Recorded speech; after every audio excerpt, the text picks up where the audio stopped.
Headed over first to, we've got Parks Division that we're going over your budget, so welcome. Glad to have you.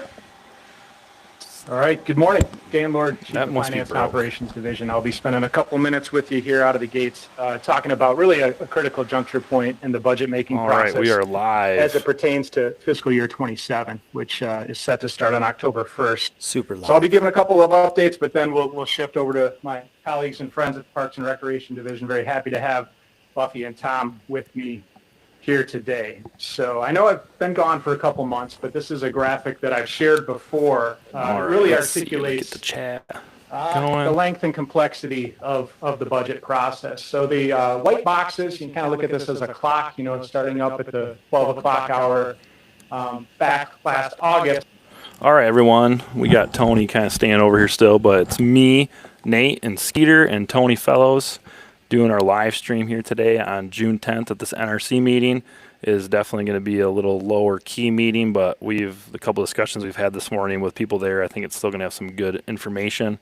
They're going through some of the budget stuff, but we do want to give a shout out to some of our partners. We have 2O, Whitewater, Blocker. Those are all kind of combined into one. We have discount codes for them. FF Rome to get 25% off on FF Rome out. FF Rome out for Blocker and 2O. And then for the Whitewater, we have Skeeter pulling it up. So it is FF Skeeter 25 for your 25% off your online order with Whitewater. Yeah, and then we also have a lot of other partners. We got DH3. We have Yellowstone Cameras. That's a new one. Trusty Arrow, Find It Fred, Wildlife Legends Taxidermy, Max Rustic Sport Shop, and if I'm missing one, Ina Store and Vitalize Seed. Let's go. Just did a bunch of food plots yesterday. So, all right, we're going to kind of settle in here and see some of this budget stuff. We're going to do some commentary on this again, and I'm sure we'll have some discussions throughout this.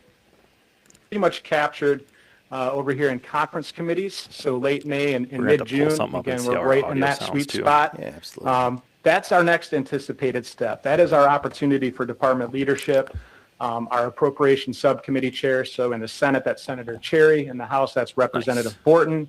This year, we'll have State Budget Office joining us, as well as representation from the Governor's Office to finalize what our budget will look like in fiscal year 27.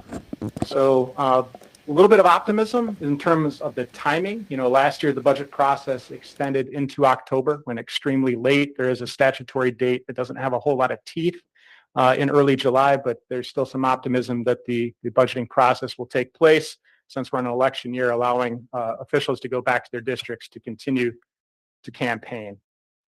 So there's a lot on this slide, but this is a reflection of those three different versions of the budget at an extremely high level. So I'll kind of start at the top and just kind of work my way around the chart to familiarize the commissioners. So when we say executive, that is the Governor's Office. That is the version of the budget that was put forward again back in February. FTEs, full-time employees. General fund, again, the state's general fund, the tax base, the apportionment that we would be set to receive, and then the gross overall budget number for the department. These numbers are represented in thousands. So when you see the total appropriations line, starting with executive, that is $606 million. As you work your way across into the Senate version and the House version, what do you think about today, Skeeter? The different bills. So all the devil in the details. No, you don't have your mic. I don't have my mic on, but I'm going to grab it. 878, which is one substitution, and then the House bill. These things are super important, and the fact that we I think that the main thing we wanted to represent here is just the difference between the budgets, which you can really articulate on that bottom line. So if you think of our executive governor's version, we really look at that as the most here present, and we're glad to be here and represent. So our proposals for change that we put forward last year that were incorporated into the governor's budget included things like the hunting and fishing license fee adjustments. It included adjustments to watercraft registration. It included additional funding to our educational program, Nature Awaits. And you can see some of the bulleted text that talk about what may or may not be included in the Senate. You never know what's going to happen if you're not here. So The Your House voice isn't heard, version you're not is really one that, Yeah, that we it's put a good to lot of always emphasis on. Again, be it's just educated, and 1/3 fortunately of we got the enough guys that process. can It be is here and its own and independent pass this version. information on to you guys. But just like last year, seeing substantial reductions, proposed cuts in terms of full-time employees, Okay, so definitely when we talk, as well as general fund. we talk, And then we're the going to third need to component turn is down the Further. lack of our support up for some of by those fee at least increases. half. So some of those differences, that equates to full-time So I had it employees. barely on. So I know we Okay, hear yeah, the so term like and where it phrase is right ghost now positions. actually sounds Last year Better. we gave better. up We'll about wait for the feed to come 40 through on the other side on vacant the live and check it FTE out. But while we're positions. waiting This for is that to primarily a come through, result we'll go through and of Fisheries and Wildlife Divisions before we kick it any reducing, further, their we will employment go over over the our course of the Roam last several Outdoors years sponsors as a one more balance time. to their We'd like budget. to thank our And friends at the, 2O Gear, Hunt the the World, lack of premium gear, change in those revenue built with the streams. finest materials and constructed for your adventure. Use code FF Roam Out for 25% off their online orders. Blocker Outdoors, high performance hunting gear designed to keep you warm and comfortable. Use the same code, FF Roam Out. I want to touch on those two quick. So Yeah. if you're a guy, the reason why we really enjoyed working with 2O and Blocker and Whitewater is they kind of are all sister companies to each other, I guess is the best way to explain that. And they are. kind of offer all the stuff we need through our diversity of our podcast too. So if you want to be more technical, that's 2O for you for like the layers and the Western hunting or like all day sits. And you want to kind of, have that kind of a stream, way to hunt.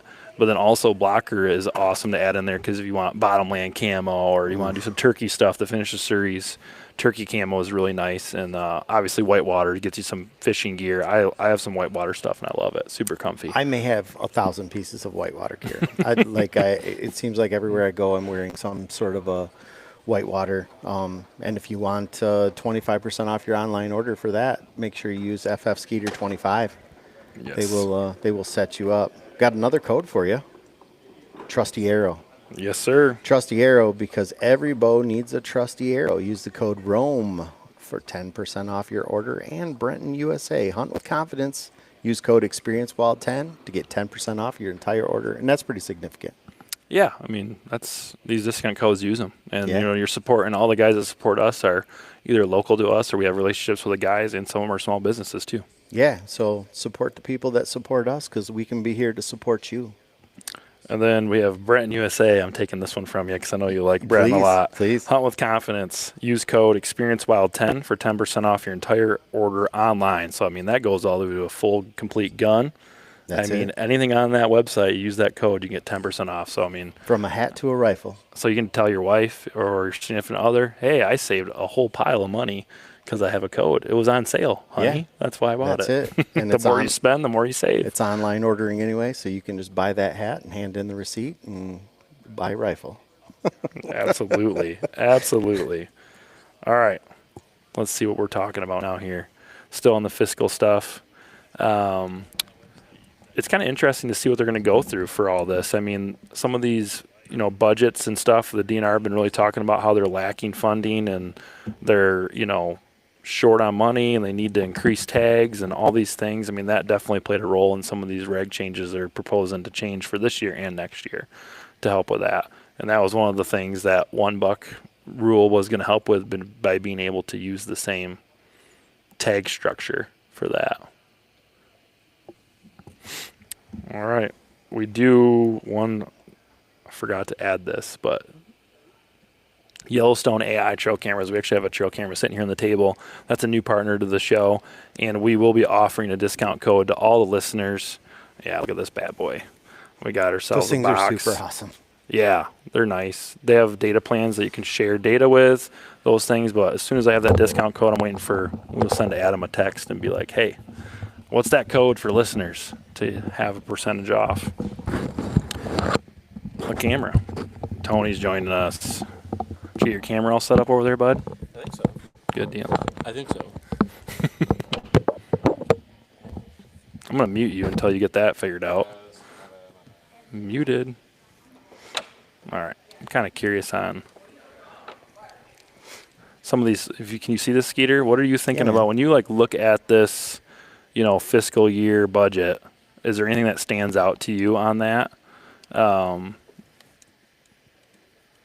From a funding standpoint, from what we're spending the money on, They kind of got all broken down into Yeah, I see that. percentages here.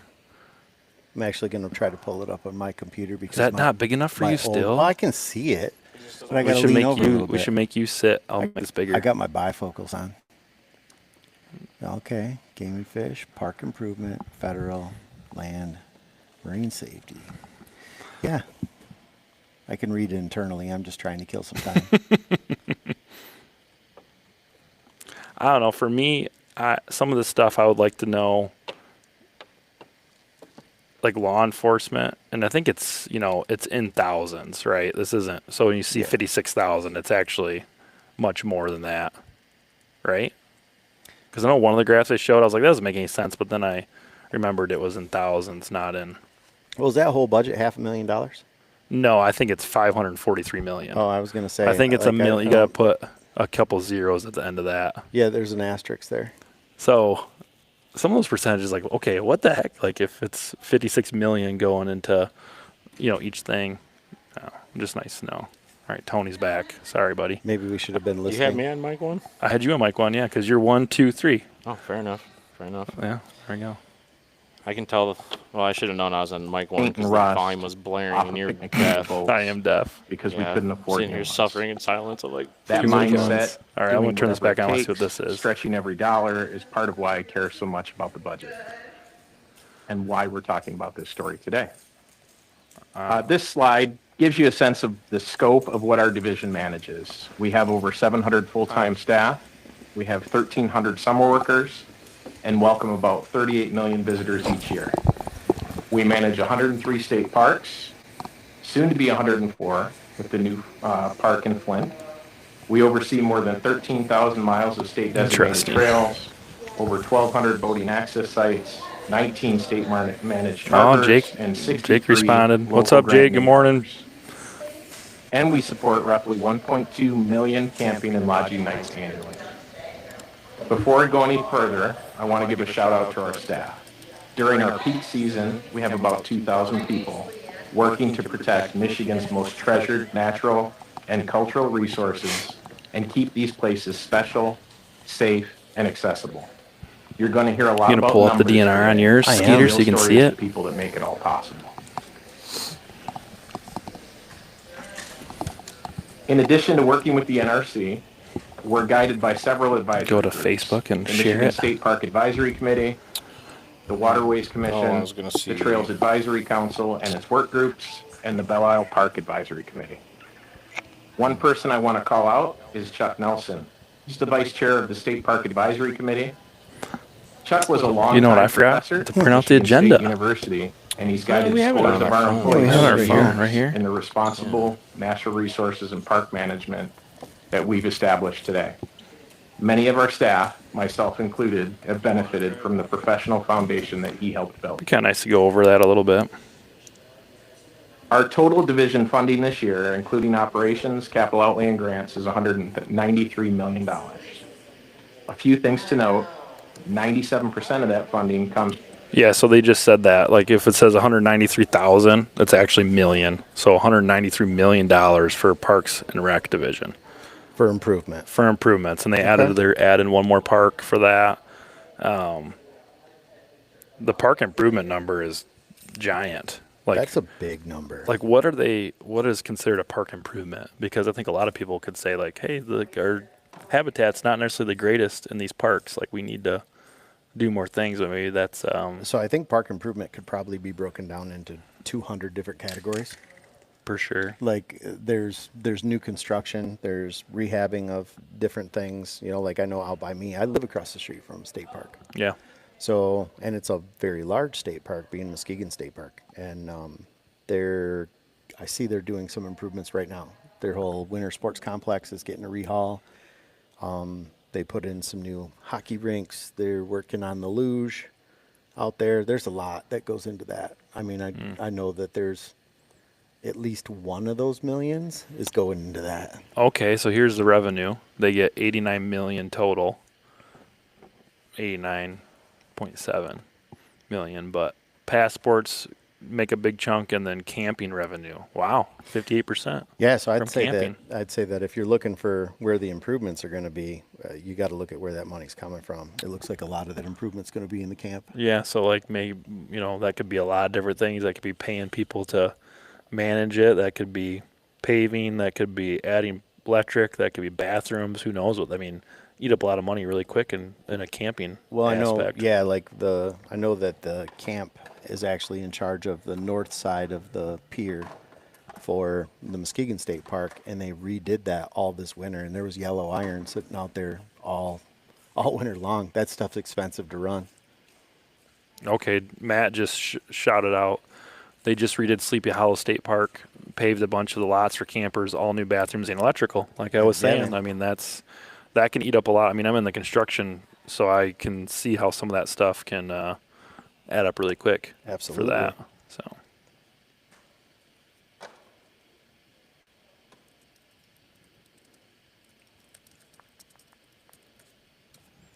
All right, what we got going on here now? $94 to $95 million in revenue over the next 2 to 3 here. years. In orange, though, you can see the challenge. Our expenses are increasing faster than our revenue. Staffing and benefit costs go up every year. Inflation is affecting. So far, supplies just and kind of going over materials, some budget and stuff fixed is costs what they like got going on utilities right and now. trash So services we'll have see. risen sharply. Was you at the last meeting? Yes, We've had we've to been in the last discuss couple. cutting Yeah. back on seasonal hours to cover it. Nice meeting, wasn't it? Oh That's yeah, the kind a lot of trade-off people. that we're facing more Lot. frequently. What's that? The red line shows the fund balance, Mad at and we you? project that by 2029, the fund balance will be depleted For what? to a point where we'll have to reduce expenditures. That means cutting back on operations or reducing our capital investments. From an operations standpoint, that increasing cost hits hard. Years ago, I could buy a box of 100 trash bags. Feels like you can buy about 10 for the same price these days. Cadillac. And when your trash contract goes up more than 130% Yep. over a decade, you start seeing those operational dollars disappear quickly. Well, I hunt in that Michigan's area, and the antler America's, pointer restrictions was the uh, best Rescue thing that's Plan Act, happened the for ARPA all my funding for state neighbors and everyone I parks know that goes up was there. $273 million. Guys are seeing more from deer. the They're having better hunts, all that COVID-19 stuff. Relief Investment Fund. My grandpa's That's been 83 used to years old and still complete hunts, and he loves or it. start 122 So there's gonna be planned both improvement sides of the projects story. at 55 state parks. This reduces a decades-long need of Mm-hmm. backlog of repairs and enables new park development, like the park in Flint. Correct, and that's In 2025, we allocated a one-time $15 million supplemental to help with critical infrastructure needs that weren't covered by ARPA. This is represented by the declining fund balance that you see here. Many of the ARPA project estimates increased during COVID, and this It's- supplemental funding allowed us to fund the 7 whole additional whitetail as a priority resource needs to be projects, managed, not including a $6 specifically million on private and dam public. repair It's at the whole Memorial entire Avenue herd in the state of Recreation Michigan. The one-time ARPA relief helped, but I've been around long enough to know that a single dam repair that costs Yeah. $6 million can wipe out an entire year's capital outlay budget. Yeah, I'm telling you, I've hunted in all zones. Next is our waterways Are program, you worried about the antler point which funds restriction down here? recreational boating. It don't, 'cause Our largest revenue source here is the gas tax. We receive 2% of the state gas tax, and we benefited from the increase that was Sure. part of last year's budget. Those are outliers. in the UP, We expect to generate about $13 million more in 2026 and potentially $18 million more in later years. I asked That will help us address an identified need in waterways of more than $100 million. P, under oath. Watercraft registrations make up a smaller portion of this fund, and those fees, as Dan mentioned, Well, I don't have think not anybody can increased guarantee since that. 1993. Why should But they- 95% of them, or Something that always gets 99% of my them attention. will That be. $100,000 pontoon registered in I'll Michigan guarantee you that if you costs did as little as 1,000 year and a half old $23 a year bucks, for registration. 999 of them My would be bigger year 16-foot 2 than motorized year fishing 1. boat costs 42. Under oath. Yeah, I would do it right now. That difference highlights how long it's been since proven. registration fees were updated What do you mean? and Yes. underscores All the one buck imbalance is in the doing revenue is model. getting guys to harvest more does. If we We shot more does are as a currently state witnessing and hunters some that of these wanted meat situations use unfolding the in doe real tag time. instead of a buck tag, we wouldn't This have to do any brings of this critical regulation water change. levels at the But because Sheboygan we Dam have been rock doing the complex, stuff and being the driven by conservationists we need to 500-year be, flood we have to make have placed our regulation waterways changes because the funding under majority of us are not significant doing what strain. needs to happen in the state The of cost Michigan. It's that associated simple. with this as an incident and the emergency response, combined with additional weather-related damage in the region, now total in the millions already. water levels in the area remain at critical levels even today. Half the deer. Right? Now we I got want to highlight some key challenges with our funding. everybody. Visitation has increased dramatically. Let's get back From to what- 2000 to 2010, visitation held steady around 18 to 20 million Jesus, my people. grandson. From 2010 to 2023, that increased 131%, The neighbor's bad. from around 17 million to a peak of 40 million in 2023. Last year, we had 38.75 million visitors. But you are such a during small that percentage of the overall hunting population in Recreation Michigan. passport There's not increased enough of us 40% doing in that. CPI. That's why changes are From made 10 to because we need more 14. guys to do As what mentioned, you're already it doing raised and to managing 15 the this year. resource. Before the For the recreation betterment of the passport resource. began in 2010, It's not about the me as a cost of an hunter. You annual want to. resident pass It's not was about me as a hunter. It's $24. about the whitetail Well, we're in down the state here. of Our funding Michigan. is not I too hunt dire zone for 3. I our hunt use. zone 2. I go. We've I added got responsibilities. APR zone. I hunt in About southern Michigan. 7 I new hunt some of units the in the best past counties and the best 15 areas of the years. state. And PRD assumed management of state forest How? campgrounds He still has the same and amount. He still has a statewide buck tag. trails He still has a program. doe tag in his pocket. Meanwhile, operations costs have And risen that's not sharply. the whole state. They're As mentioned, doing trash 1 buck. contracts are up with 131% no APR. since 2010. If they want to buy the combo and tag, utilities are up 148%. One tag. So you go like one buck tag. All the while, stewardship, then buy a combo which is tag. a buy a core combo. part of our mission, You can shoot any buck you want. makes You have a up doe less tag. than If you want 5% venison for the of our freezer, operating boom, budget. you got a doe tag in your pocket with guys who never used to have a doe tag. It's not just These about shooting the challenges all bucks. connect It's about back to our shooting more user fee does. model, You gotta realize this. We take and our certain does, users contribute more to our system's budget than others. we realize Campers and lodging guests make up about 8% of our total visitors, There of is 3.16 Calling is a million people, completely different topic. but they contribute more than 27% of our revenue. that, you know, she called bucks. That's about $52 million no. annually. Maybe you no. Yeah. I shoot age It's also class. difficult to adjust It has no fees relevance that to. aren't I tied have. to CPI. There has been so much proof that an For example, the inferior, governor's budget an recommends inferior raising year and a half or watercraft 2.5 buck registration has fees. not reached his max This is potential until he's supported 4 or by 5 the Waterways years old. Commission You have no and the idea. boating What, industry. can you guarantee that Because a as spike mentioned, is those going to fees not have become not a 10 changed point when since he's 5.5 years 1993. old? Participation can be No, limited but I as can well. guarantee you that if Only about 38% of Michigan's I shot a residents 8.5-year-old purchased the buck. recreation pass, You that- show me a picture of a even though it 24-inch supports bike. both state parks No, and you local got a phone? parks through Like it's grants. on your. When I'm telling instituted, you, you're you're hoping you're for trying to a use 70% outliers participation. as An opt-out model was proposed in Outliers prior budgets, cannot but not supported. you don't So manage we're the working with our resource advisory from the committee to outlier explore other deer. options. As an average, if And you when it look comes up to trails, any You studies, funding send comes me a from picture of a motorized permits. 24-inch spike. Funding for non-motorized trails Yeah. is very limited. Yeah, I want to see it. yeah. There remains Yeah, no absolutely. user Just fee telling you or that if dedicated you this funding is source for Michigan's them, not alone even though in this. demand This has is all exploded. through the Midwest. During COVID, our non-motorized trails saw some of the biggest increases I've witnessed Because if you in my want to see a years in white, parks. Trailheads were packed by are 9 you still able a.m. to deer hunt with 1 Parking buck tag in lots your were pocket? overflowing into the ditches. So you're still hunting. And we had people hiking, biking, and running. I don't know if you realize lots of how many dogs in deer I've numbers shot we've over the never past seen 10 before. years.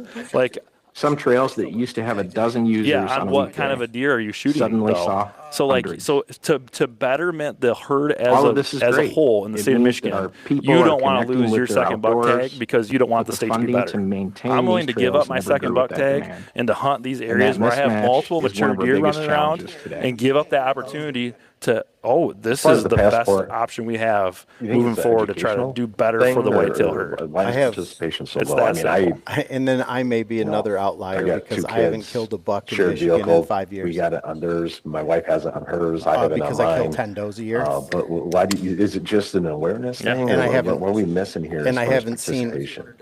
And I haven't I seen. truly don't believe it's an and I haven't educational seen thing a any buck longer. I that mean, I've the recreation felt like it passport's been needs to be around since taken. 2010. It's just the interest thing. So, yeah, I mean, But you took the biggest 200? thing is, I have 4 vehicles in my family. But I you're purchased the killing how many recreation deer a year? passport for all 4. Right on, yeah. But you just said you killed 2.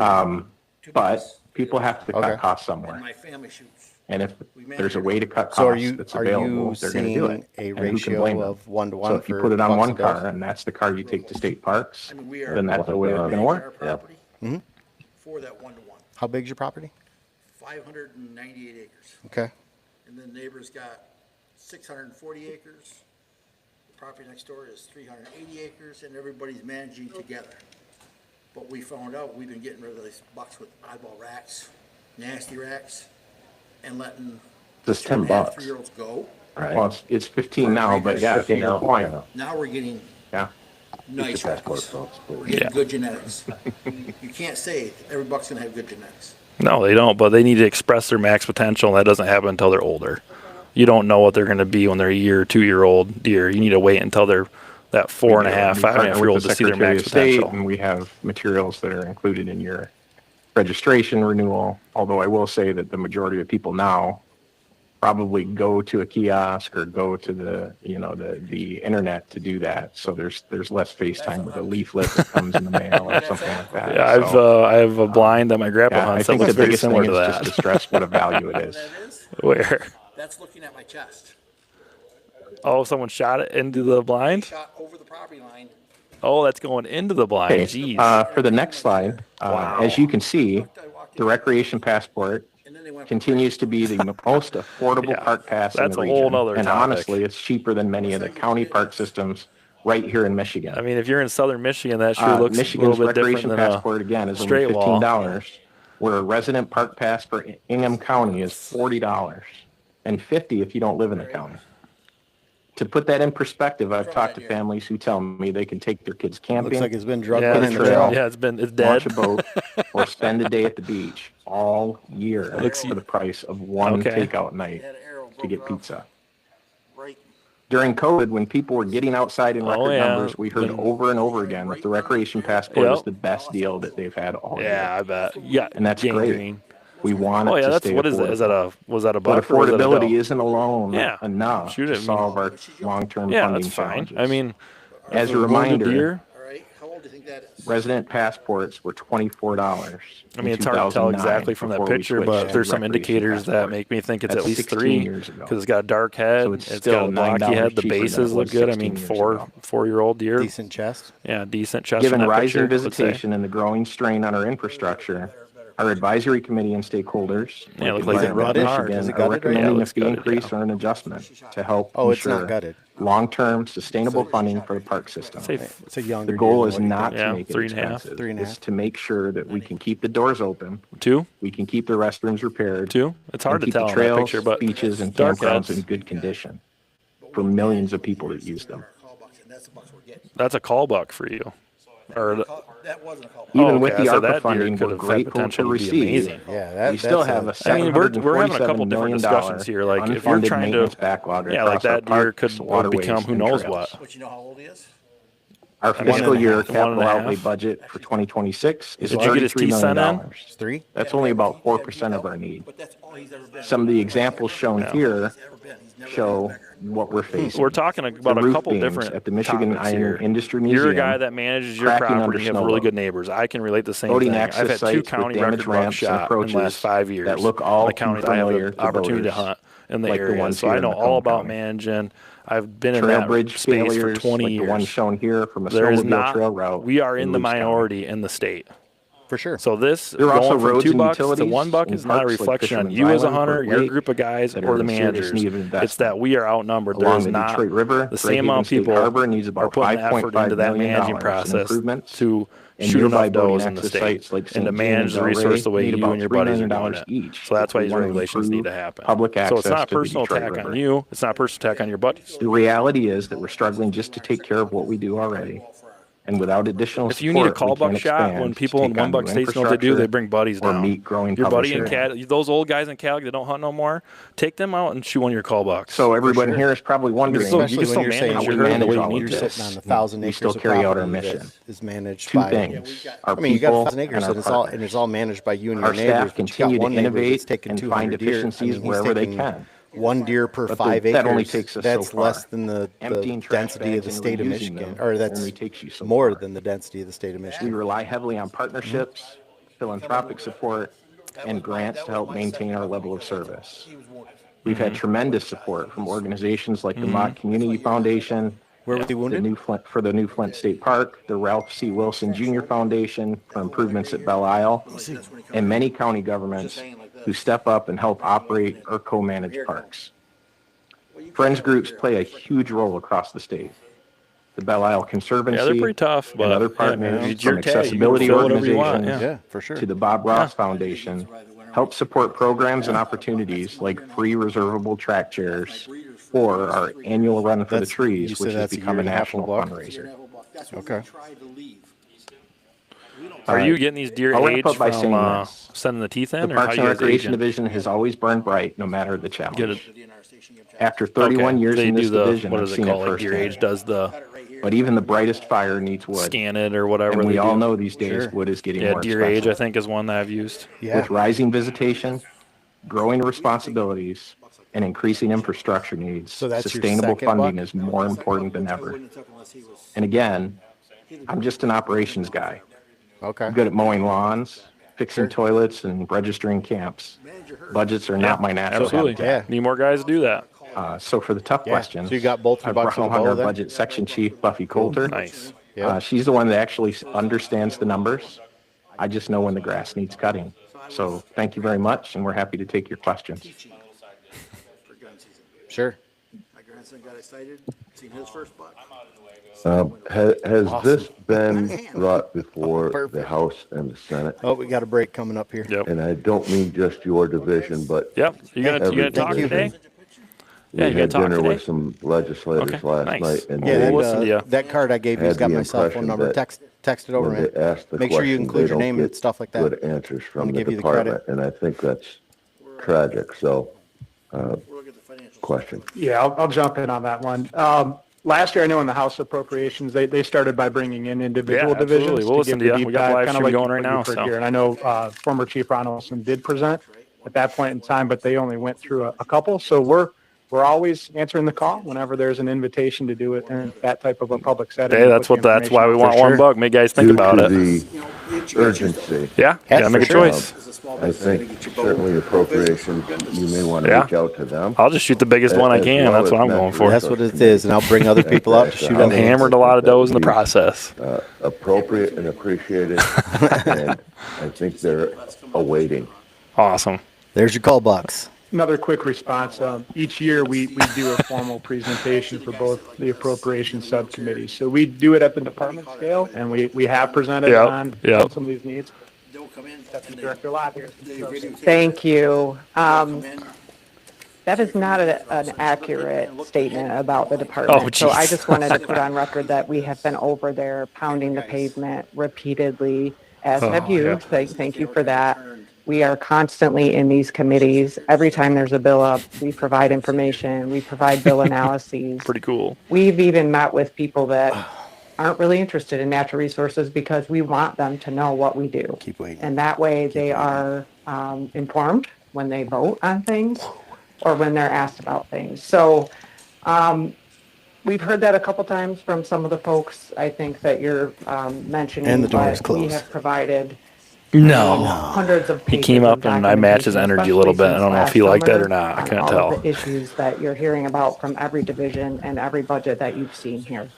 The legislature has seen all of these. I don't budgets usually as get too well, fired up, but these you're gonna come walk up to me like that, presentations, and then you're gonna get some and back. like Dan said, we've Yeah, done when you- individual you know, ones just and then the- we the did posturing department level when you- ones as when well. you stand close So to somebody and try to well, lean it's over, whether or not they like, want to yeah, ask us immediately right questions there. and get more information, but we have should've. really worked hard. Sends And I me want to into the, commend our he didn't staff know for he was doing coming up that to in the the budget beefcake round table. because it has been a really long year for wouldn't them. have done So that I if just Brian wanted to was come here. forth. No, No, if we had Brian here, 6'5", 300, we would have never even thought about The it. dude did have a big paw on him, though. I shook his hand, and it was like grabbing a bunch of bananas. He was for sure a beefcake, like that's for sure. He wasn't little, but it's.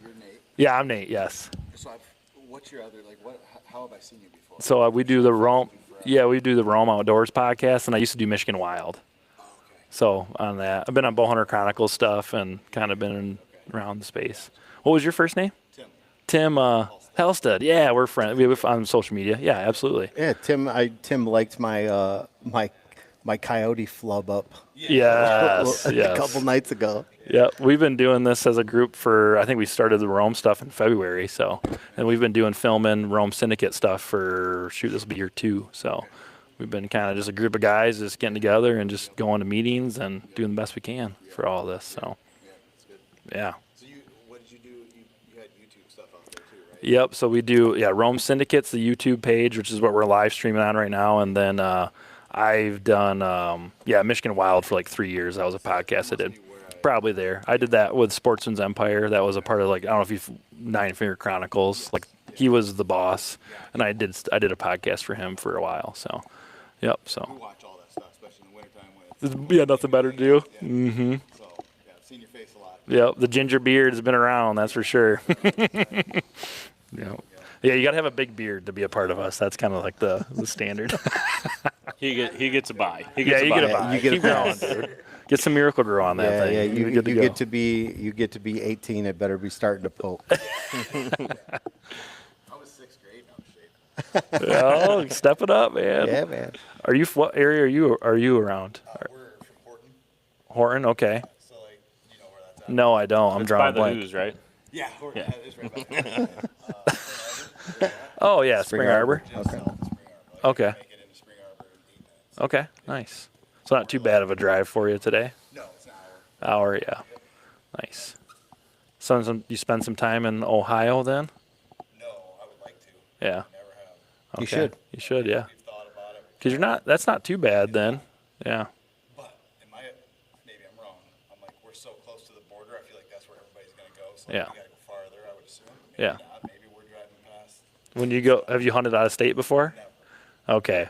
I drive by a lot of really good hunting spots to go where I hunt every year. And I always am like, man, I should have probably just stopped here instead of going. So you never know. My favorite thing is the Onyx when I'm on my way back from a 10-hour drive. Going, look at this, look at I this. know. Uh-huh.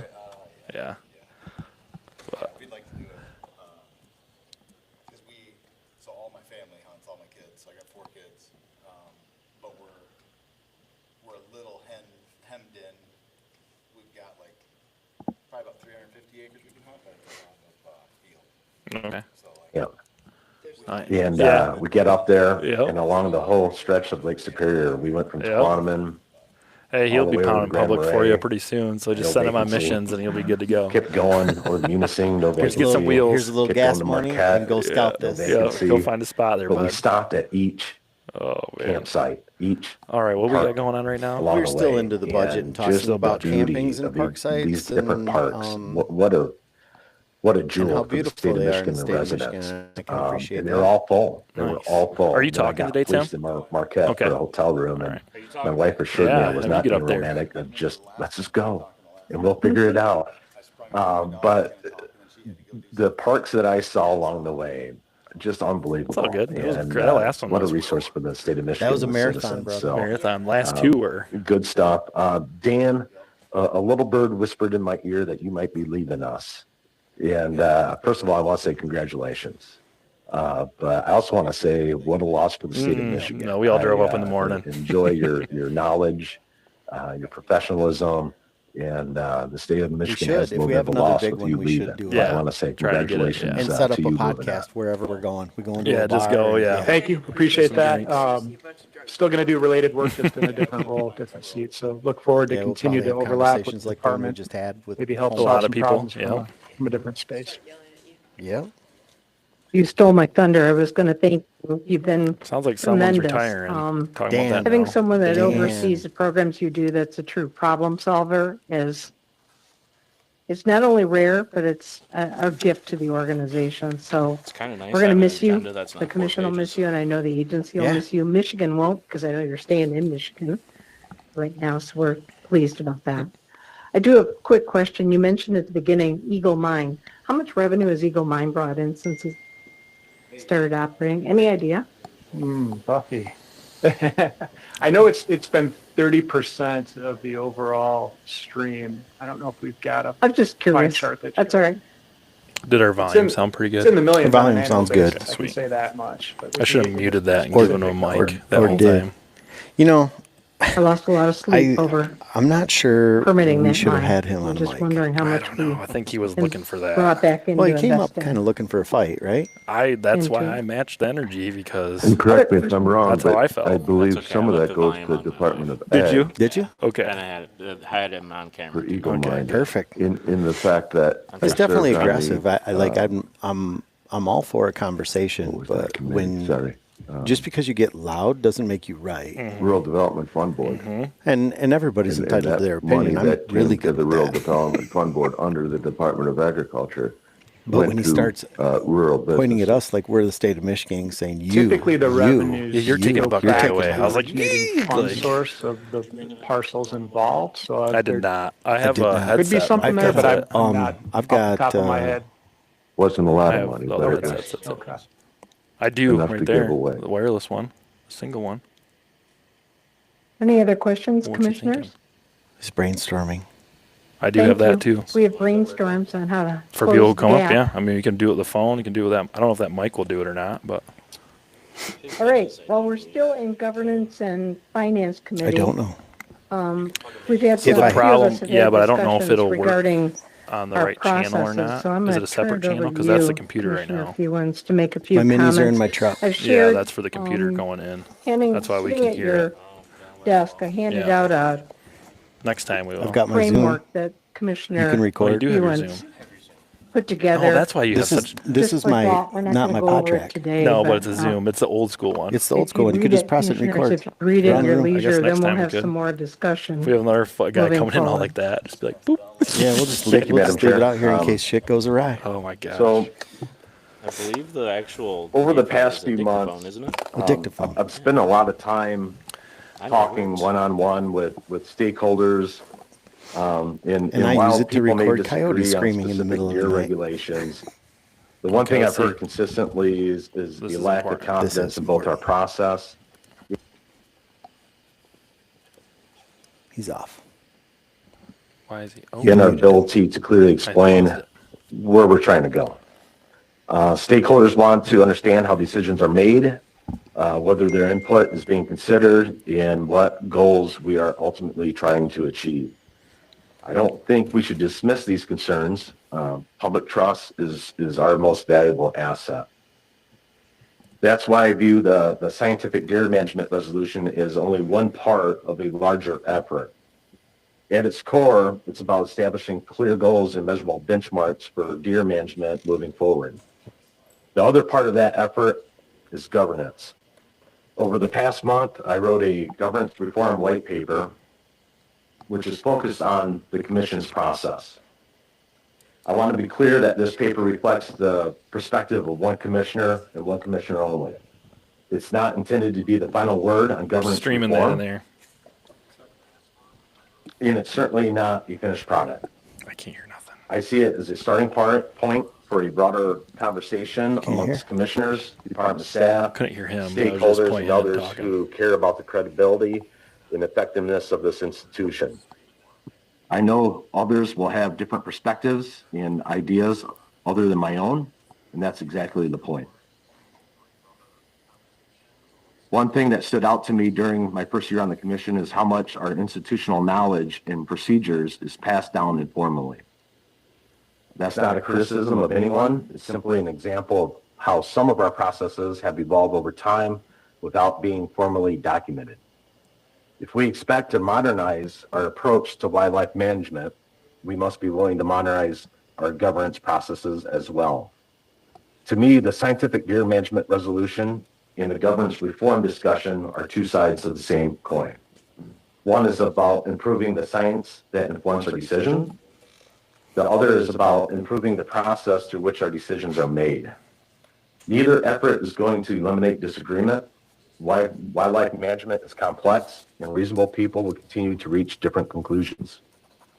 But I believe people are more likely to accept decisions when they understand the process, believe their voices were heard, and can see the goals that we're trying to achieve. My hope is that a two-pronged process will help put the Natural Resources Commission on stronger footing moving forward. By improving both our science and our governance, we can build trust, improve transparency, and strengthen the Commission's relationship with the stakeholders that we serve. I think this is going to be a heavy lift. I'm looking forward to it. I'm committed to it. I put together a 17-page white paper. This shows me what I do in my spare time, which is not exciting. Like I said, I've already thought about other things to add to this, which is volume on your laptop kind of on? sad in a way. No. Because it's already pretty lengthy. Do you hear But something? I really truly believe that if we do these two things, It's off. we will set the commission, we will set the department in a better light with the residents and the citizens of the state of Michigan. I feel like we've been You can our turn own my worst headphone down a enemy, little bit. and we're It's shooting loud. ourselves in the foot Yeah, I like him a lot. with a lack of good governance perfect. procedures. Oops. When I came on to the commission, I was surprised that there's no handbook. There's no bylaws. There's such a lack of, and once again, this is not pointing fingers at anyone, but we can do better. We must do better. I'm committed to it. If the only thing I do here in my time as a commissioner is to push through a governance package, I'll look at that as a success. So moving forward, I want to start the conversation, and I'm willing to do the heavy lifting. Awesome. Thank you, Commissioner Freeland. By the way, Brandon. Yeah, absolutely. Good job, Madam Brandon. Chair. Yep. Brandon. Commissioner Walters. We got the privy to talk to I him a little would bit like to before his commend, meeting, and I liked what I heard from him. Commissioner Fewens for his He's a good guy. I like him. effort I'm and fanboying timeliness. Yeah. of over him. this Yeah, document. to He's a want to big bring fisherman, too. structure to I it. think it's absolutely vital that Looks like John's backing him this up, too. move forward. Yep. In fact, mentioning the He's fact been- that he has other ideas that needs to go in this. I don't really care about the length of this as long as it's done correctly. So if there are additional items that need to be entered into this document, I encourage that. And I would say you must live a very boring life to put a 17-page document in a white paper. But thank you for doing it. And These guys I are clapping commend for your him, for boring John, life. I too. think they did, yeah. I heard them. I think we're lagging a little bit, but on the live. Yeah, well, someone kept pushing pause. So Oh, yeah. Other comments? My bad. We'll catch up on Well, break. it's my hope that we'll take your white paper and turn it into a commission thought it policy and changed the- procedures to be followed. And See, this is when I I wish that too these commend you weren't to appointed spend the positions, time to. and I commit wish they this were paper elected, and, thinking through because how we can make I this would like to process, see Jason with more better. of a better for bigger not role. only the Sure. people, with this but also because the he is commission. a hard charger at everything. So with that, You turn down my that headphone a little concludes, bit? You want me to? the Please. Governance and Finance There we Committee go, right in this there. morning. Excellent. We'll I move felt like into I the was commission talking meeting quietly today. The because commissioners it was meeting. so Take a short loud. break. I You think ready you to were the one that was rock hearing and because it's roll gone into now. the Is meeting. it? Okay. Yeah. I didn't hear All it. right, Have you ever heard of Ear Pro? Yeah. Yeah. Call you should the- try it more often. June commission I'm not meeting of the control- Natural I'm not Resources controlling the Commission headset. to order. Fair. I don't I'd know how ask to that change the everybody name of the live silence stream, your to tell you the phones. truth. I don't know I how forgot Brad to did do that it the other for the day. committee meeting. Well, So now let's if you text do Brad and that, I tell him to get appreciate your it. phones. We'll start with a roll call. Commissioner Walters, we'll start with you and Sorry for my tardiness. My conference call went late, but John Walters from Indian River. John Walters, Indian River. Peter Lee, Grand Rapids. I'm Becky Humphreys from Lowell. Brandon Funes from the cherry capital of the world. Traverse And- City. Nathan Gamble from the Attorney General's office. He's my number one. Shannon Lott, Natural Resource. Gamble. The assistant AG. All right. He's my favorite. I failed to Could you just, mention what well, time it how He was doesn't was. say It was anything. He's just quiet and sits 10:19. there with a smile on his face. I think it was probably approximately 10:18 when we called the meeting to order. So today we have an agenda. Can I have a motion to approve the agenda for today's Wow, meeting? they're just So doing moved. roll call. All in favor, say aye. Aye. Any opposed? All right, agenda is approved. Boom. Item 3. Approval of the meeting minutes How from do May you 13th. change the We name of only the made a live few show? edits. People reviewed those. Any No idea. I don't know additional how Brad edits? did it, but Yes, he did it the other please. day. It's 'cause So, he's squirrely. and I That's shared how- this with Craig. I just received the He has minutes to get yesterday into and everything reviewed and them. think with everything. There was That's why his a bow exploded on him fisheries a week before attack. presentation last month.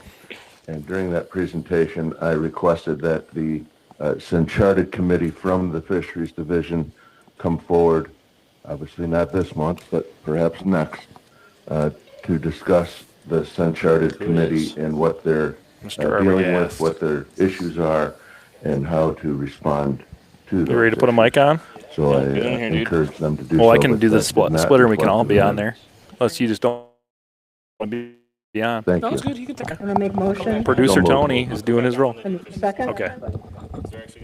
Any other edits or Okay. discussion? Yeah, we'll do that. Hearing none, all in favor? When they do Aye. that, just make sure you're paying Aye. attention to hop on. Any opposed? The All right, meeting Mr. minute- Arbogast. Josh, welcome back to another regular live stream This is podcast fantastic. list. We don't I have think as much. I commended you guys on this last time, but Yeah, we don't have quite as much traffic today, which is to be expected. But we're quiet still hallway. we're We've still had a just- couple more arguments. We've had a good argument. Yeah, you'd have enjoyed that one. I wish you were sitting here for that. really, Yeah, a guy came up all fired up, and I may have matched his energy just a little bit. you have a green shirt on.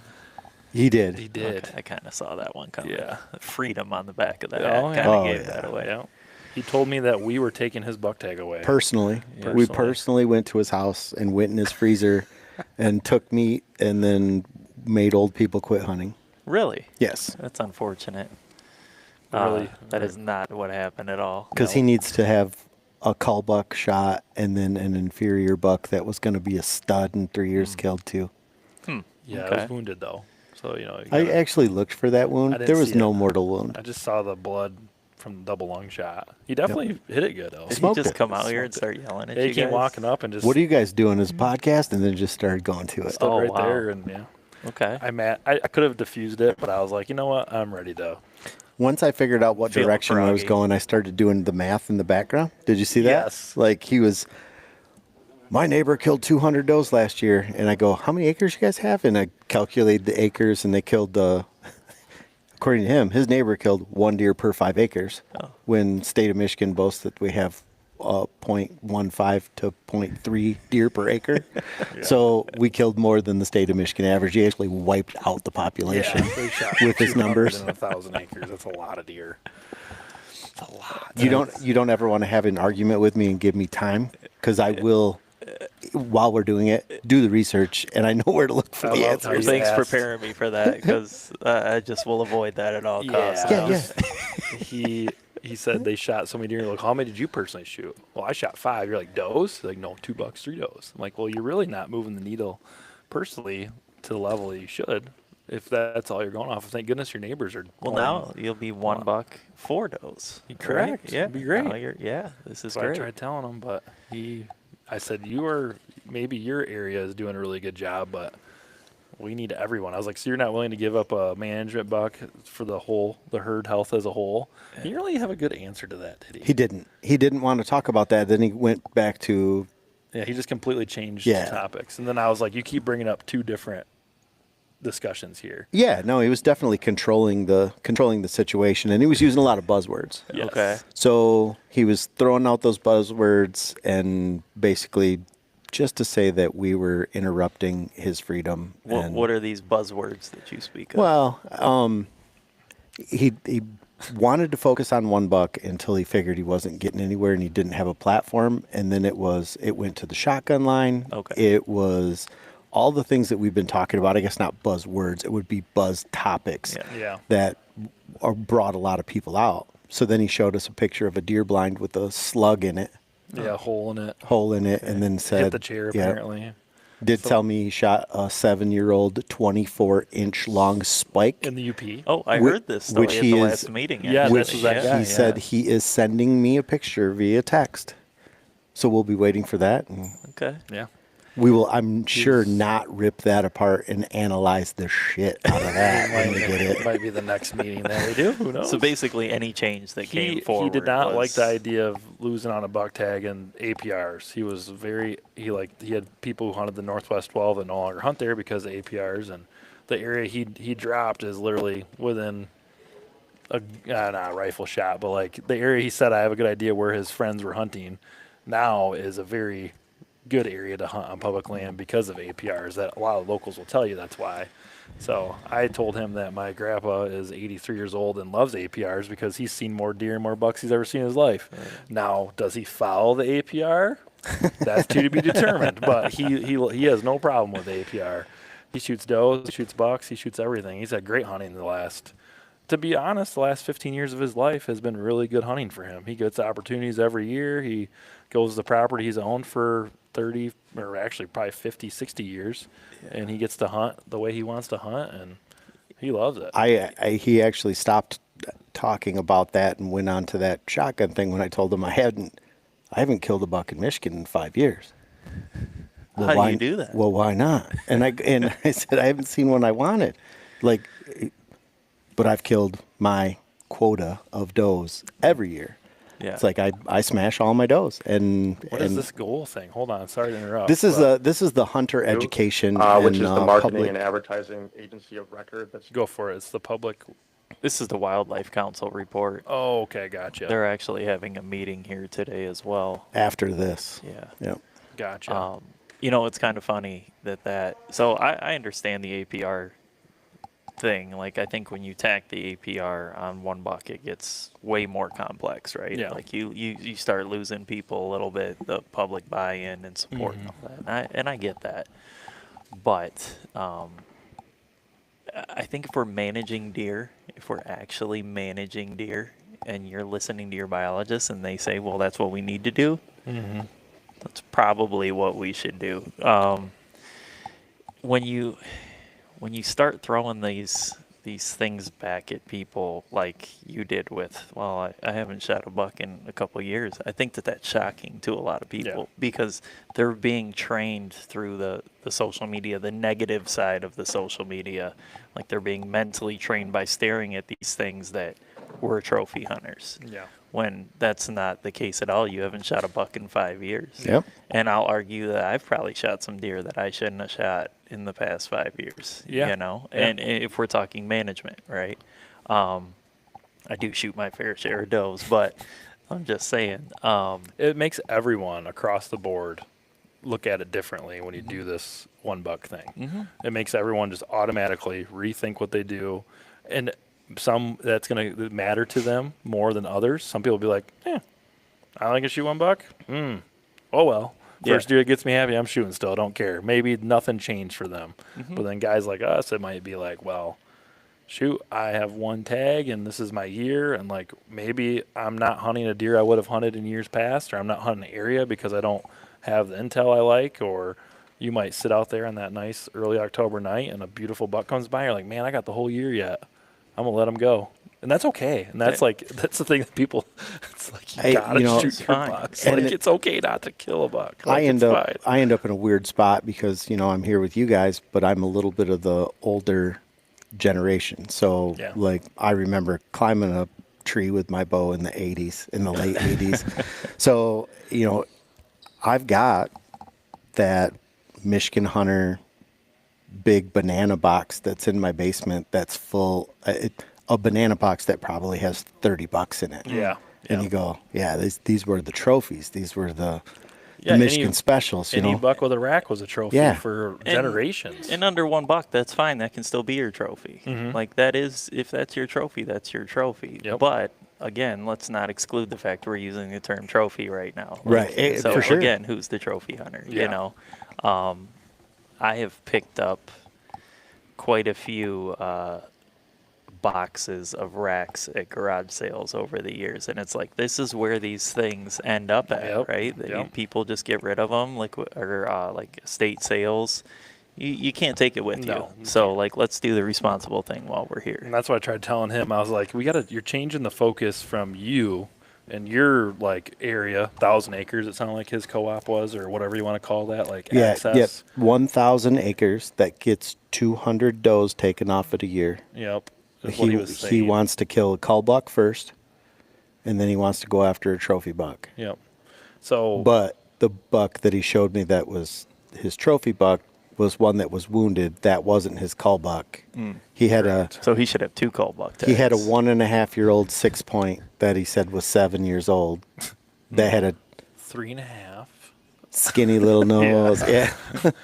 But anyways, that was like the point with him. It was like trying to express to him, like, this is not just you. This is the entire state and the entire deer herd. Like, in the future, it's the deer herd. Like, that's what we got to get the mindset. And I think a lot of people have been so focused on them and what they have going on the properties they can, because that's just how Michigan kind of is. Like you hold what's yours, you hold real close, right? And Yeah. these guys have had success compared to years past. I'm guarantee that guy that we just talked to and the people he hunts with, they're probably shooting some awesome bucks. If you were to rewind 20 years and see what was going on then compared to now, they have definitely made some great changes. Well, I'll tell you But- what. You put a 24-inch spread spike in front of me, and I'm taking it. Yeah, heck yeah, that's not Greasing $1. Yeah. Greasing it.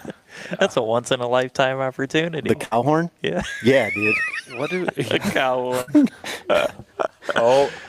we got some fishing stuff going on here. This is the new Wildlife Council's commercial. This is to this is help their video for content. public engagement and Hunters and anglers. Okay, hold because on. we wanted I'm gonna rewind this. Okay. So we can listen to this again. Tony, here's your fly fishing, bro. It's a new commercial. You want to kick me out? No, you're good. All right. I see a fishing pole. Are you sure? Yeah, I'm good. All right. We'll get his reaction. Here we go. The campaign message ties back to a concrete reality that license fees from hunting and fishing contribute over $63 billion to Michigan wildlife conservation. And the people this is participating their in these commercials activities, that they're gonna run. in many ways, are quiet conservationists. Did I rewind too far? The creative strategy is to make youth outcomes visible. and, That's like- monetary. Youth and what was it? Participation and protecting the heritage. No, I don't want more fishers. Come on. All right, let's see if they start this. Yeah, Flint, Grand Rapids. So what kind of waders are Sag. those that he's wearing? The Oh, you first gotta three be videos that I'm Sims. sharing are They 15-second better not. spots that Worst are players activated on OTT or streaming video. So think about Unless you want a or sponsor. Hulu, Tubi, This other brought streaming to you by platforms. Red Bull, Once if again, you would all like to targeted sponsor too. towards that 18 to 44 adult audience. 18 to Another thing to 44. note Do about you the are you in that? No, No, you're just I'm outside. not. I'm Skeeter's outside. in Really? for you. Yeah. Huh. I would have never known, man. Congratulations. A lot closer to 50 than you want to know. All right, let's kind of dissect this. What kind of boat is this?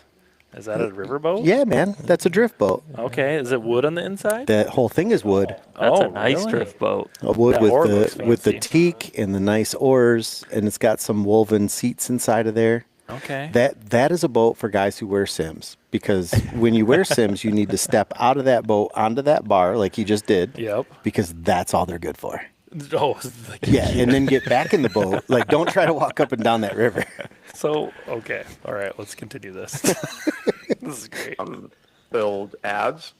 We wanted to What kind of a fly was that, Tony? Did you see it? Some sort of a drake. This is a take drake. All people right. into nature. As well as Yeah. while we were casting for the campaign, Say what it was. an important What did Tony piece was say? that we used Hex. real hunters and anglers because Chubby we wanted Chernobyl. the Hex actions Drake. and what they were doing to feel super Chubby authentic. Chernobyl. I love it. Michigan Wildlife Council. All right. So this is This is kind of cool, right? I mean, no, this different, is or- good because they contribute a lot of money into a lot of research, with I believe a primary goal of engagement and conservation. Okay, what- Getting people involved.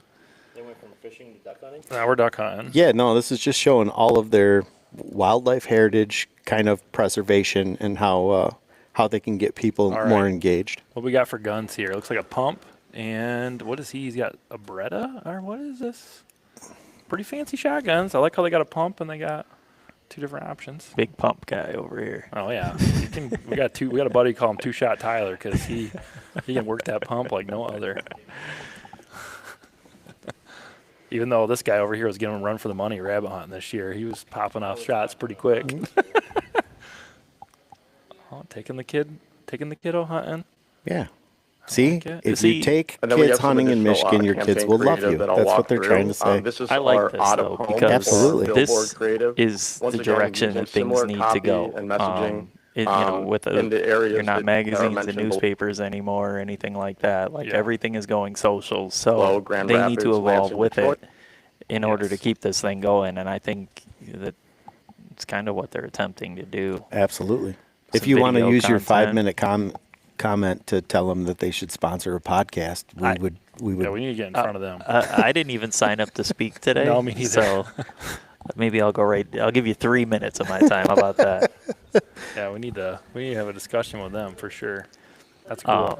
What did you guys think about Did you follow the governance committee report? Which was Fewens. Fewens. Yeah, we talked to him briefly before, and he kind of told us what he was going to do, and then we listened to that, and yeah, pretty pumped about that. We gave him an ovation. That was pretty much like my main purpose for being here, was seeing that, and I couldn't be happier to hear that they're doing something like that. Real good idea. Just having bylaws. Son of a gun. Wait till you get to it. They're throwing up Mike Avery outdoors. He's already on it? Yes. I thought we were going to be innovators. Shout out to Mike Avery doing it for a Outdoors. long Great time. podcast. Mike's been doing it a long time. He's the voice of sportsmen on the radio. Welcome to Mike on the Mic. Capture the target audience. Does a Wednesday night live too. You ever been part of that? I have not. I've been on there a few times and been on his podcast a couple times for Brent and USA. So Whoops, I don't know what I just did there. Oh, no, I was doing the right thing. I've had brief conversations with Mike on socials. Nice guy. Really wants baiting back. Yeah, he wants baiting back. Yep. It's He kinda tries to be for the people, which Yeah. I remember the first time I heard him long format was when he did, I think he did an interview with Kevin Vistison of the Deer Hunter podcast about Mitch Rampolla. Oh, yeah. I think that was boy. Mike Avery. That was an interesting conversation. Anytime you bring up Mitch Rampolla, it's going to be a little interesting controversial, yeah. conversation. Where do you guys stand on that? You know, On the spot. Hold on, we got to make sure everything's so we can hear us. Okay, let's so go down the line, Skeeter. I'm an analytical dude. Okay. I want to break down data. Okay. And I want to look at it.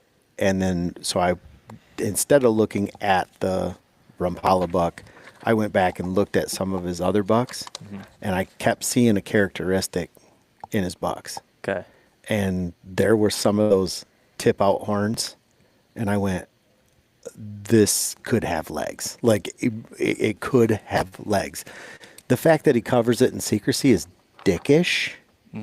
Like, and go, nope, don't want to be in it. Like, thinks it'll bring too much attention, and brought all of the attention instead. Think it would have been really great for him just to go, yeah, here it is. Do what you want with it. You know, if you're going to, this full transparency. But could it be real? Yes. Could it be fake? He makes it seem like it could be fake himself. Yeah. He did himself zero favors. And then he said, I don't want the favor. Yeah. So, Yeah. My opinion is, has Mitch shot some great bucks for the time and killed some legit whitetails in the state of Michigan and other states he lived? Yes. Do I think there was some shady stuff going on with that buck? 100%. Do I think it's possible? I'm leaning towards it's manipulated or a pen deer or something like that is what I kind of think, more so than I do think it's a legit 100% wild, was killed in a cedar swamp like it should be, like everyone would want a world record deer to be killed. I don't think so. But I've been back and forth a couple times, especially when I listen to some of those podcasts, like, oh, it's real. Then you're like, what do you think, Jarsh? It's just too much. Jarsh. Brian. You know, man, I've kind of been back and forth too, and I just don't discount it. Like that's I guess kind of where I stand, is I don't discount it. I know when good genetics get in an area, like what they can do and carry over like that. Like kind of like you said, you're looking at how things. All right, so I'm not ready to like draw a conclusion on it. There is a lot of controversy around it that, like you said, doesn't do him any favors for his story, makes it less believable. But I have seen like little comments over time from people in the area that knew him.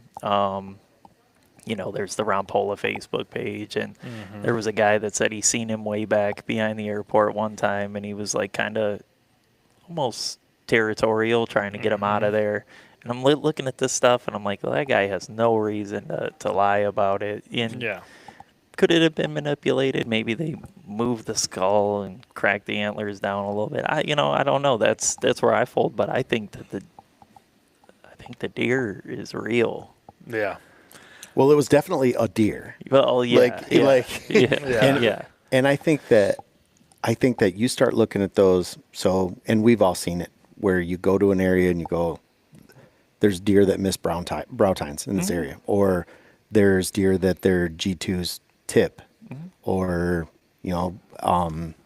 split brows, or even if you Yeah, start hunt getting an into area the that has a split brow genetic. yeah, anatomy of the deer, and you go, that one's got white socks. You know, this one's missing a throat patch. This one has double throat patch. You know, you start seeing these things. And if you look at his bucks, there's some interesting things that are not just horns on those deer. Correct. So what they kind of went through, I was just kind of looking at this as we were talking about the old potential world record whitetail typical deer shot in Michigan. Love it. They were going through like social media stuff still, which is kind of interesting. It's kind of that they're going down this avenue, but it looks like they did some surveys on it. So they get some grants to do these types of things, and they talk to people that aren't just hunters. Okay. They talk to a lot of non-hunters, people that fall in that 70%. They discuss this with everybody. So this is kind of cool data that they can present. And I've scanned their website and read their reports over the years. But there's actually some really good articles on their websites too. There was one that I read on there just last week that Russ Mason wrote regarding the deer season and the changes and the future, basically how things are changing. And there is some really good information that they present. And a lot of people don't know that they exist. Yeah, which is I'm kind of learning about this right now. Yeah. I knew of stuff, but I didn't realize it was to this level, what I'm learning today. It's kind of quiet, and that's kind of why I like seeing that they're kind of putting forth this media presence, because this is all good stuff. If they have the money to increase engagement, like look at this. They're like talking to people, and the questions they're asking, like it's overwhelmingly support. Mm-hmm. You know, the people who say there's no benefit at all and under is low on all these things, which gives me hope that. Well, then they break it down even further. I've seen them break it down even further where they ask, do you support bow hunting? Do you support gun hunting? Why don't you support gun hunting? Yeah. Do you think it's safe? You know, and then they go into other forms of hunting, not just deer hunting. They go into fishing, and there's quite a bit of information that they provide in these annual reports. Yeah, and that's the MichiganWildlifeCouncil.com if you want to see some of this stuff. Yep. I did just see an interesting statistic as I was going back that of the people polled, 44% of them considered themselves outdoor enthusiasts in some way in the state of Michigan. All of the targeted audience Yep, of 18 of the to targeted 44-year-old people. Yep. Wow. Which is where they based their research on, and it looked like they had like a social media approach, like you said. They had web applications and social media ads, podcast ads. So really where we're getting information now versus, you know, everybody cut the cord. So yeah, for sure. All right, Matt. Sorry, my mouse is getting a little weird because my computer's not exactly the same. He said if it was real, I think I can show this actually. Uh-oh. Show A Ron on Pola stream. comment? Yep. Uh-oh. You know Matt. I know Matt. Yeah, we all know Matt. Matt Another analytical guy. Let's see what he's Very got to say. Oh, we lost it. Milo Show it Hansen again. is where we're at. Milo Hansen died. Made a deal which I've heard before. Yep. to keep Hansen's buck the record. I will say, Ron Pola's son still says that buck is going to come forward at some point. I did see that on I one of love those it. Facebook pages. Every 10 years, we'll get a little shot of something. Like, I love it's it. Like, I you'll love get it. Bring it back to the bring it back. Like, and you wonder if this is the longest Rickroll in history. You know, it's like Yeah. it you know, that like it if it comes out and it's true, he's already got everybody that has ever put a bow in their hands has talked about that buck at one time. Yeah, absolutely. Well, I'm definitely going to do some more research on the MichiganWildlifeCouncil.com. I think there's some people we could definitely Some cool have stuff on the in there, podcast for and sure. learn. See, that's the thing about going to these meetings, Josh. I've learned so much in the past year and a half, 2 years of doing this that like had no idea. Like, Yeah, well- and you're bringing awareness to things that I care about, which is good. And like things like this, the Wildlife Council, I didn't know about this till I started coming to meetings. Yeah. And I didn't see a presentation. I think it was actually Merle that mentioned it to me about the Wildlife Council, sent me the report and the website, and I started digging into it. And just being around that environment, you start learning a lot, right? Because you might know something I don't know. Skeeter comes with this information from over here, and now you're just collectively kind of compiling data in your head all the time, just from being around these people. So it's like I always say, every sportsman should come to one meeting in their lifetime. Yeah. I mean, I think you should come to one a year. Yeah, but well, I say like come or do a couple a year or something. Yeah. Get a couple buddies, make a day of it. The more, know. the better, for sure. But I heard guys were golfing at the last meeting. Like they golfed after, made a weekend, made a long weekend of it. Like, I made a lot. I stayed that night. Did you stay the night after too? Yeah. Yeah, we're headed that direction. Like I was thinking, I was like, could I bring my smoker and tailgate at this thing? Like, would they let us pregame? We were with some already smoked doing it meat? out here. Yeah, absolutely they would. We could do, there's a lot of good that can come from all this and just keep bringing awareness to it. For sure. I think we stayed that night. We all went out afterwards, went to the sports bar there. Jordan, all the DNR staff, Merle, a lot of the guys that usually come. We just walked right over to the sports bar on property, didn't have to drive off, which was good for us. Sure. Because it was a long day. Get at it. Absolutely. Yeah, we definitely got after it. There was a few bourbons. Yep, there was a few. I think at one point my tab was picked up, and then I still compiled like another $100 and something tab. Did so you? Yeah, it was a long night. Yeah, this is kind of cool that they're talking about now. Yeah, no, for sure. The budget that's included in there, I think we need to get in front of somebody and say some of that social media needs to be not only Mike Avery's outdoor podcast, but maybe other podcasts as well. Yeah. I think there's some other ones out there that, I mean, a lot of people listen to Mike Avery Outdoors, but there's some other niche. Well, and we have an places that have- experience with seeing that work, Josh. That was the path you chose to go down for this, regulation changes, and you just did it was like you're on tour, right? Like you're like, hey, I got the Felt time, like it, I got the yeah. time, I got the energy, I'm going to do this, and you can definitely bring awareness to stuff that hadn't had that much awareness and ever. I don't know if what's cool about that is it's fluid, right? Like I didn't ask to go on one podcast. I think the only podcast I ever asked to go on was right after the Ted Nugent thing, and I was like, hey, me and Nate, you. I was like, we got to have a talk. So we did. And everything's fluid, right? There's information out there. People get interested in it.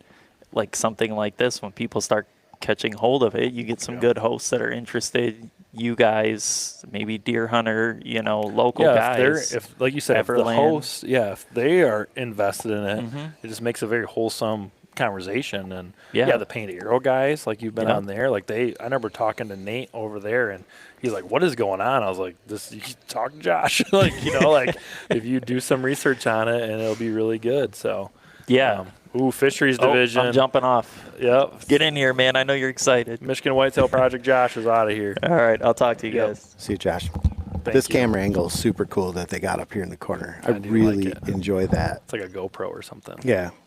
We He need to wasn't talk muted the whole to time, was he? blue shirt guy and yellow shirt guy. Blue shirt, yellow shirt. We need to talk Blue to those shirt, cats. yellow shirt. Okay. Blue shirt, yellow shirt. Those are the guys that we need to talk to. Okay, I'm going to turn this on so we can hear it Yep. for Tony.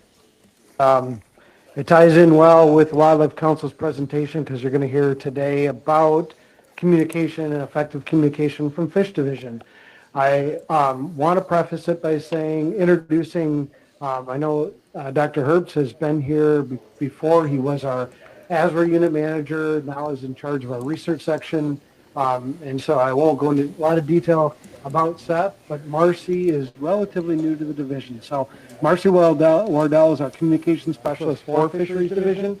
She joined us in 2024, and her previous experience is in digital marketing and communications, including marketing agencies, publishing, local land conservation. She holds a bachelor's degree in writing from Grand Valley State University and a master's in fine arts in creative writing from Western Kentucky University. When it comes to social media platforms and communications, I need help. And it's very she's really shown, and hopefully you've seen it in terms of know, your Skeeter, own did you look social into feeds, Dr. you'll Seth Herbst see at all? Or phishing Marcy stories, Wardell? phishing messages.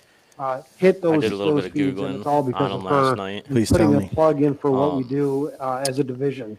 So Dr. Seth, there was a chief he only is a busy man. a Okay. little bit He's into a ago who lot of said, things when it you comes know to that you the can actually fisheries. post.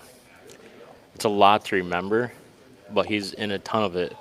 And he also has a doppelganger with the same name, who's also a doctor, but he's an OBGYN. Super duper confused when I was going through last night Googling. I'm like, wait a minute, what does he have to do with Is this fisheries? offensive? I don't know. I saw that and I was like, what? And of course, that was the first thing that popped up too. So that was lovely because I was just super confused. Like, why? We got the setup here. You should have done that like an hour and 20 minutes ago. No one's gonna listen till after work today. Yep. That's fair. That's kind of what I'm thinking. It's after so. work thing. That's fair. Are we sitting in limbo or are they turned up? No, I turned it down because Okay. Tony had a good comment and The I was fisheries. busy. So without any further ado, we're going to take a deep dive and turn it over we're to still in the Marcy beginning to start the stages. We're good. presentation Yep. on Yeah. communication. Thank you, Randy. That was a very kind introduction. So good morning, commissioners. I'm Marcy Wardell. As Randy said, I'm the communications specialist for Fisheries Division, and I'm going to be presenting I could on communicating Make this a little bigger fisheries so I can science see with the people who are Dr. talking. Herbst, But the research I'm gonna go section yell Yeah, at manager that's the for fisheries. tell them Yeah. So something my switch role there. is to Yeah. promote the work that the division does You should have this and figured to make out. I don't, but constituents you should. aware of the work being done Or on they their could have behalf, just put just protect and her enhance up in the corner. Michigan's aquatic life We know what the for commissioners look like. Yeah. their benefit and for the future. We wanted to open this presentation with a quote that really captures the point of what we're trying to share, which is that nothing in science has any value to society if it's not communicated. Our scientific work isn't just theoretical, it has practical applications and That was the quote by implications for the management a of lady Michigan's named Ann fisheries. Rowe. In order for that work to be applied, we need to ensure the right people are aware of it. American And who are psychologist those and people? writer. There are many audiences with different interests and stakes in our work that we need to reach, as you can see here. We have natural resource professionals, sporting organizations, anglers, biologists, policymakers, and the general public for whom the resource is held in trust.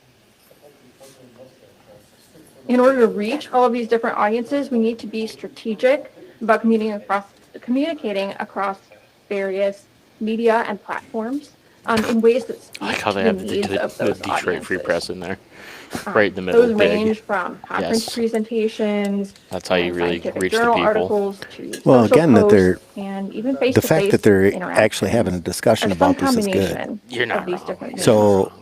So how I do we believe do that we probably need to talk to Marcy Wardell because One of she's the in ways charge is Yeah. traditional media. and go, Even you in our know, how do we increasingly help digital you? media How do we landscape, bridge that traditional gap media with is you? still relevant. TV, radio, newspapers. And while you might say that everyone gets their news from social media, and we will get to that, that news originates somewhere.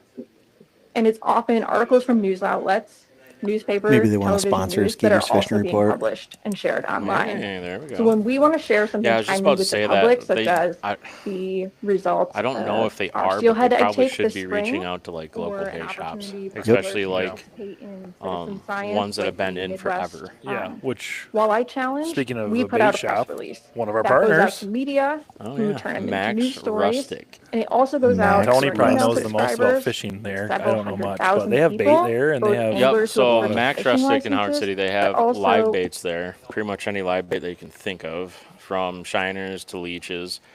And then they also have a pretty huge array of salmon and steelhead fishing gear, along with your trout and your other walleye type stuff as well.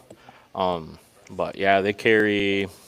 They have a good selection. Like being a not fishing guy, I walk in there and I was like, oh dang, you guys got a lot of stuff. Yeah, did you see the giant wall of beads? Yeah, I was like, you probably what? got so fired up because you're like, heck yeah, arts and crafts. Yeah. I can make a bead necklace. Yeah. No, Yeah, that's me. they legit have like a giant wall that's just nonstop beads. They got blute beads. They have so many I can't even freaking think of them is the problem. They got Nova beads. They also carry Nova rods, and then they carry Okuma rods as well. Okuma are solid rods. I like Okuma rods. But Yeah, I'm not against Akuma. They got some good stuff. I mean, they got it. They've been around forever, right? Yeah, they've been doing that for a long time there. They got a lot of good snacks. I know that. Yeah, they do have a lot of We're good going to snacks. to They monitor have this week. a awesome beef jerky selection there. And then they also have a pretty huge barbecue section, which Also on I the screen, fully enjoy. these I'm showcasing a stories barbecue often fan. garner additional you press and local, need to stop statewide, there and one day sometimes if you're even in the area. national It's outlets. a great place. that's McBain, right? No, that's No, Howard City. Howard As- City. Yeah, Howard City teased right on earlier. Federal. Oh, yeah, yeah. that's right. Howard City. And if Okay. you're needed a little treat, go to Dairy Bear right across the street. Mm-hmm. It's ice cream. Max Platform? Rustic Sport Shop in Max. Howard City. Yes, sir. Why deal with the rest when you can be served by the best? That is their slogan. Love it. And photos All right, what we got or going on here now? Fish ID Identify Friday posts or more in-depth talking about social information media. on our survey work. Like you'll see here with this Lake St. Clair Surgeons But yeah, so that going back line to that, they survey really should be reaching out to their local photos in the posts bait there, shops. or if it's because Skeeter, as a opportunities fisherman, when you for need to citizen know some science or information, what do you do? soliciting participants. You shake the for trees, angling man. You research, surf. such as the You got permit, if you need to know some study information, you got to do feature some couch scouting that we partnered Yeah, with. yeah. or Michigan jump onto Tech. somebody's stream like So like I social have. media, that this is he a great goes, here's tool what the for fishing Or your report local is. bait shop. other Local bait content as shop, well. man. If you So walk our into the local bait showcasing shop in the stories, corner of that our guy press selling releases, any work we're doing. bait and tackle, Yep. he's got his thumb on the pulse. Right. Yeah, because anytime if I'm going to go fish an area I've never fished before, the first thing I do is call a local bait shop. Yeah. Get Yep. some reconnaissance in. So, and like I know I'm not the only one that does that, and that's been happening for years and years now. So Sorry, I don't- should have known where exactly you were leading me with the go to the bait Nah, shop it's thing. cool. Missed it. Nate Come on. saved I you. did miss Nate it. Come on, saved you. podcaster. But no, I just don't understand why they don't have that resource. And I guarantee you the DNR already has all their contact information because most of your bait shops do already sell tags and things like that. Which Yep. they don't get paid for, They don't which get is paid dumb, for. but Yeah. Well, let's be Work perfectly and the transparent. They do get paid, but when you are a sportsman and go in and buy a fishing license or a hunting license at a bait shop, you pay with your credit card most of the time. yeah, They're charged roughly 2.5%. yeah. They make 3. Okay. They So make they make a half a They make percent. a 0.5%, and it doesn't pay for the time for the person to stand there No. and do it. Yeah, they're very minimal. So if you're going to a bait shop and buying your licenses and paying with the credit card, be happy that they're there and buy something else while you're there. Yes, buy some. I always try to. Okay, now they're on to the educational video and That documentaries. follows the RV let's Lake see what they are Shark talking about and here. crew out of Marquette on an expedition to a very remote part of Lake Superior to survey lake trout, which is an important species. And it really gives people a behind the scenes view in a really engaging way. And we saw a really great response from the public to this video. Another thing we're doing is didn't know they had encouraging reefs. our staff Do they? to guest article, to provide they're guest man-made. articles. But Communicating shipwrecks. our science. I don't know, it's probably the scientific things that work always to cut various my line when I'm publications. jigging These for are often whitefish. outdoors focused I outlets. do think it's funny for that they industry are talking publications, that about user a groups lake that are trout highly engaged in expedition, fishing, often but a nice very picture of a specific northern. kind of fishing. Yeah, it wasn't. It wasn't like follow. trout. And it did look very rural because Pieces they like were the shore. example I could pictured, see. which is an article But- for Bassmaster, it a showing bass at how least? pro anglers partner with the DNR on Looks like a smallie. research, Yeah, it looks like a smallie. can allow us to share specific messages that are relevant to those user groups. And these pieces are written by old bronze subject matter back. experts, our biologists, and it helps build not only their individual credibility, but the agency's credibility with these stakeholders and stakeholder groups. So I'm going to let Seth take over to talk about peer-reviewed professional articles. Good job, Marcy. All right. Good Well, thank you, job. Marcy. Appreciate it. Did you guys notice that Wilford Brimley's Appreciate the here? opportunity to come Wilford talk Brimley's about here? Yeah. science Diabetes. communication today. Hopefully, I know who that you is. noticed you do that know. we're absolutely You never leaning seen a into. diabetes commercial? I don't Dude, know. next if I break, have. we're going on YouTube. The diabetes guy. No, maybe I'm drawing a blank on it. I have a big, fat, white-haired cat that we call Wilford Brimley because he's definitely got diabetes. He was, Why is it- oh, did okay. I pause it again? Oops. He was also similar on, to the importance of diversification Texas in Ranger. investments. was. We're absolutely Okay, maybe. leaning into I'm so bad diversification with in movies, dude. communications. I can't and remember. it is I because we can't- have Texas Rangers a is a very TV diverse I show. know. audience. I know it is. Remember But the I've only Hayes watched a episode? couple. Job I've only watched a of couple. kind of talking through some of the What about more the movie modern and Cocoon? contemporary No idea. approaches that we're Okay. I using just to watched the science movie yesterday and I communication. can't remember half of As it. a program lead that I oversees can't our Great Lakes quote monitoring anything and from some it. of I'm our terrible inland at research that. work. 100% just dated myself by We've mentioning used that movie. Yes, you did. Just so you know. kind of more traditional peer-reviewed articles as an approach that comes with a lot of scientific rigor and Ooh, I like credibility. that term. Peer-reviewed Scientific articles rigor. is one of the Writing it approaches that we down. use to communicate our science, share our science with the professional community. Be For careful those of saying that you one out that loud. I had to say haven't that in my head a couple read times a so peer-reviewed you article, smoothly get sometimes that they through. can be a little dense and written in a format that most aren't used to. So Marcy talked really well about some of the other strategies, but we also conduct a lot of science that really helps advance the knowledge in fishery science. So these guys are supposed to be talking about the we fish cat. take two Yeah, I different know, that's what avenues or I two saw different on there. approaches for Do you know what the peer-reviewed fish cat is, Nate? articles. No. And Do you one of want to the give a guess at approaches what the fish is cat is? professional journals. So I'm for gonna us pause in this. fishery Or science, the American Mute it, that's Fishery fine. mute this. So I have to guess what the fish cat is. Mm-hmm. I would assume the fish cat is a study or the process of stocking salmon in Lake Michigan in the Great Lakes or in the rivers, or like monitoring fish in something. Like it's got to be some sort of a fishery, but man-made fishery, not natural fishery, is my guess. Okay, I'll give you a half point for that. Okay, You're not half point. You're not too far. Skeeter, do you know what the fish cat is? I actually thought it was a pontoon boat, bro. So Actually, I think you're right. I think there is a fish cat out there. But I'm excited. I know something about fishing that Oh, Skeeter good, doesn't. All good. right, so fish cat. It's fish category or catalog, not category. Fish catalog. Okay. So it's a program that you can go onto the DNR website and find it. It's kind of a pain in the butt to find, but they're going over it right now, actually. Oh, okay. here we go. So, well, actually, just unpause them and let them explain what MCAT is. Sure. As you can imagine, down at the Institute for Fisheries Research in Ann Arbor, that's a lot to manage. Some of the publications date back to 1930, so nearly 100 years old. And recently, we developed an online catalog to help increase the visibility and access to many of those library resources. So this new library is called FishCat. You can see a screenshot there. The URL is also available for those that aren't quickly jotting down the URL. I just recommend a Google search of Michigan DNR Fisheries Division library. That'll bring you to this resource here. But Yeah, I don't wanted to Google point out Michigan these efforts fishery fish because cat because for it will not quite come up. some time, Okay. these resources were available. But Strange. If you go onto the Michigan request DNR where you have to website and you send hit a the note search, you will to find Tina. it through She'd that send way. it to you either email or snail mail.